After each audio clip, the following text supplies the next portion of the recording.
Could the end of a major Federal Reserve program actually spell trouble for your stock portfolio?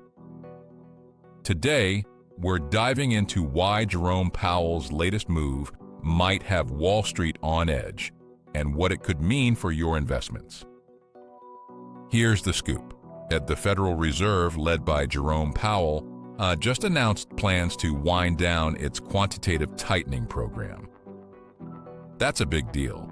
For the past couple of years, the Fed has been shrinking its balance sheet, a fancy way of saying it's been pulling money out of the financial system.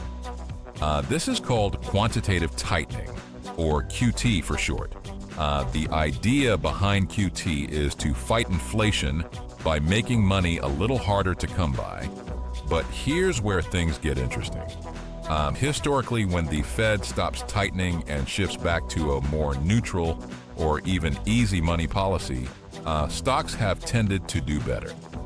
Investors usually cheer when the Fed stops taking money out of the system because it means borrowing gets easier, risk appetite increases, and at least in theory, stock prices can climb. So why the worry now? Well, markets don't just look at what the Fed is doing. They look at why it's doing it. Powell's decision to end QT could signal that the economy isn't as strong as everyone hoped. If the Fed thinks it needs to stop tightening, maybe there are cracks forming beneath the surface. Maybe growth is slowing, or financial stress is brewing somewhere in the system. Let's put some numbers to it. Since the Fed started QT in 2022, the S&P 500 has weathered a bumpy ride, rallying on hopes of lower inflation, but also dropping when fears of an economic slowdown took center stage. With the Fed now signaling an end to QT, investors are left to wonder, is this really about stabilizing the markets, or is it a warning sign that trouble could be ahead? There's also the question of timing. The Fed has to walk a tightrope. If it ends QT too early, inflation could flare back up. But if it waits too long, it risks choking off the economy's recovery. Powell and his team are trying to find that sweet spot, but history shows it's never easy. Think back to 2019. The Fed wrapped up its last tightening cycle after markets got jittery and economic data softened. Stocks initially surged on the news, but then when the pandemic hit, all bets were off.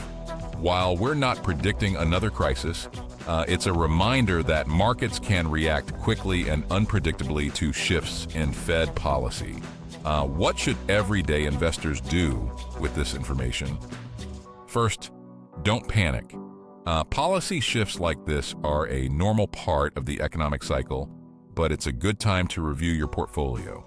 Make sure you're diversified and have a plan for volatility.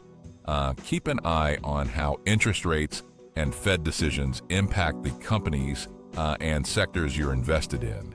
And remember, sometimes what sounds like good news on the surface can have complicated ripple effects.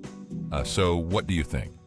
Is the end of quantitative tightening a green light for stocks or a sign of storm clouds ahead? Drop your thoughts in the comments. Don't forget to like and subscribe if you want to stay ahead of the next big market move. The Fed's next steps could shape the whole investment landscape. So let's watch closely and stay informed together.